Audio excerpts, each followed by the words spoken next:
Hello! Hello, hello, hello! Magandang araw at magandang buhay at panibagong vlog na naman si Bonsai Stang Lumpo. So samahan nyo ako, i-brush natin ito. Okay? Dahil aphids na naman ito. Yan. Bulok na yung ibang mga dahon. Okay? Kailangan nating i-brush.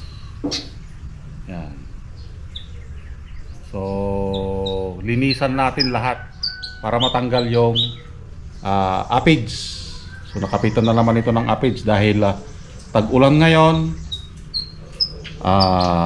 Panahon din ng aphids. So, kailangan malinisan natin lahat ng sanga. So, ang Argao Taiwan, kapitan talaga ng aphids ito dahil siksik masyado yung kanyang mga dahon. Katulad niya, no? Oh. Diba? So kailangan nating linisan. Okay? So linisan na natin lahat para yung aphids ay mawala at lalong gumanda itong ating halaman. Okay? So let's start. Yan, so kailangan nating i-brush lahat yung katawan ng ating mga bonsai para matanggal yung aphids na kumapit dito. So, ang aphids ay sumisiksik lang din sa mga singit-singit. Gustong-gusto niya yan. Yung mga dahon, dahil makapal ang dahon ng Argao Taiwan, mas gustong-gusto nila yung sumisingit sa mga singit-singit. Aguy. Gustong-gusto nila yung medyo masikip or yung siksik. Yan, para dun sila magtatago. So alam naman natin na kapag ang aphids ay umaatake ito sa tag-ulan, so medyo maulan ang panahon ngayon, kaya umatake na naman sila. Ang mga ibang dahon ng ating Argao Taiwan ay naglaglagan na. So, kapag nakakita tayo ng ganon, ibig sabihin, umaatake na yung mga aphids sa ating halaman. Yan. So, i-brush pa rin natin maski yung mga bato dahil kumakapit din sila dyan. Yan, para make sure na matanggal lahat yung aphids. Yan, katulad din nito, kailangan i-brush din yung kanyang katawan. So, lahat ng puno dyan ay i-brush natin. Okay? Pati yung bato at saka yung paligid para malinisan yung buong katawan. At the same time, papagandahin na rin natin yung ating pinjing dahil madungis na ito. Kailangan nating ibalik yung dating alindog. Aguy. Okay? So, panuorin lang natin yung ating video hanggang sa matapos ito.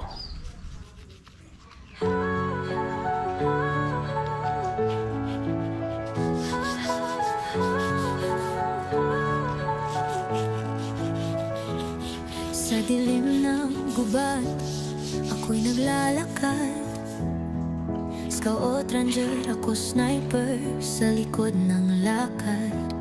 Kalaban ay harap-harapan, walang atrasan. Maski kamatay, hindi ko iniiwasan. Tinamaan man ako, di ako sumuko. Sugatan ng katawan, pero buo ang puso. Buhay ko'y bonsai, maliit pero matatag. Bawat sugat, kwento ng isang tunay na tapan. Laban lang, walang iwanan. Tatako'y tapang, puso't paninindigan. Bonsai Stang Lumpo, kahit saan itapon. Tuloy ang laban kahit padurog, di guguho.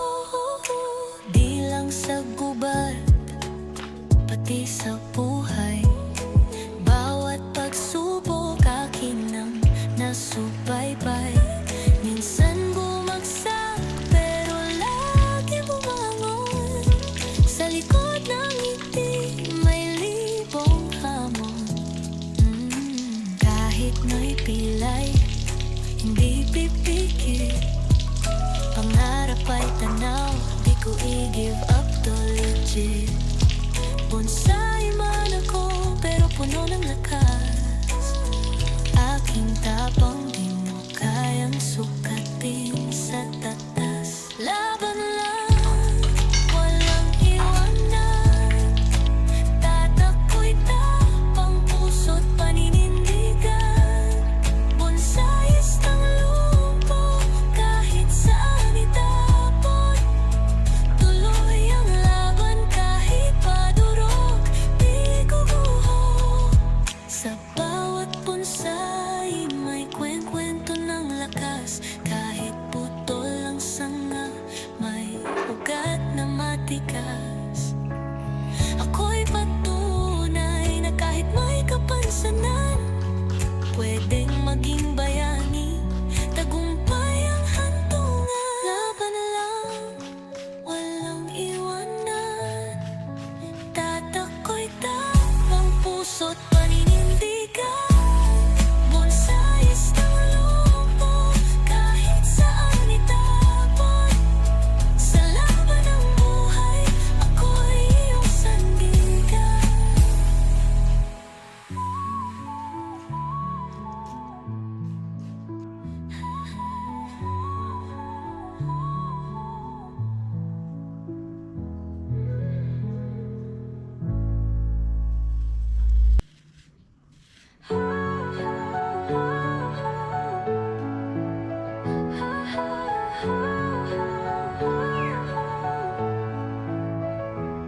Sa dilim ng gubat, ako'y naglalakad.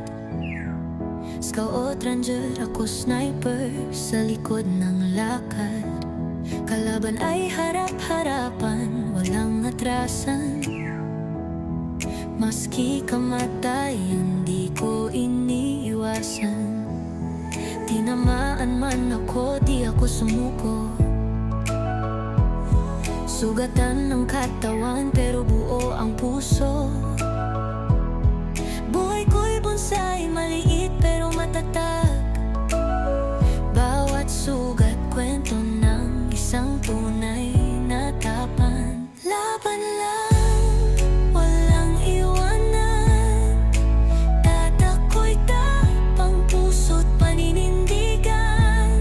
Bonsais ng lupo, kahit saan itapon. Tuloy ang laban kahit padurog, di guguho. Di lang sa gubat, pati sa buhay. Bawat pagsubok akin ang nasubaybay. Minsan bumagsak, pero lagi bumangon. Sa likod ng ngiti, may libong hamon. Kahit na'y pilay, hindi pipikit. Pangarap ay tanaw, di ko i-give up to legit. Bonsai man ako, pero puno ng lakas. Aking tapang di mo kayang sukatin sa tatas. Laban lang, walang So ayan, iwanan. natapos na nating linisan at pinturahan ulit yung kanyang plate, okay? At tinanggal natin yung lupa dito para makita natin yung kanyang konsepto talaga, okay? So ito yung ating nagawa ngayon. Yan. So nagkaroon na siya ng pagitan. Okay? Tapos mayroon tayong maliit doon sa dulo. And yan. Pagkatapos natin nalagyan ng lime sulfur yung kanyang katawan para matanggal talaga yung aphids. Okay? So gumanda na ulit yung ating halaman. So sa pagitan ng dalawang bundok sa baba nun may lagusan. Agoy, agoy, agoy, agoy. Ito yung lagusan na tinatawag. Ito ay ilog. Okay? So, kung mapansin nyo, pasikip siya ng pasikip papunta doon. Okay? At paliit din ng paliit yung ating nakikitang puno. Mas malaki yung nandito sa harap. Katulad nito. Okay? Katulad din nito. Mas malaki. Yan. So, para magkaroon siya ng perspective view. Nandito yung malapit mong tinitignan and palayo ng palayo. Paliit din ng paliit yung puno doon. Yun yung tinatawag nating perspective view. Napakahalaga yun sa isang pinjing na katulad na ganito. Okay, yung magkaroon siya ng perspective view. Okay? So, dito, lagyan na lang natin ng buhangin. Yung fresh na water. Okay, hindi siya pwedeng white sand dahil ang nire-represent natin ay freshwater ilog. Okay?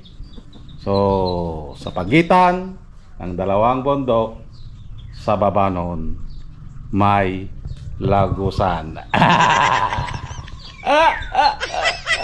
Okay, so maraming salamat at nasamahan nyo na naman si Contestang Longkong hanggang sa muli. Lagusan, bye-bye.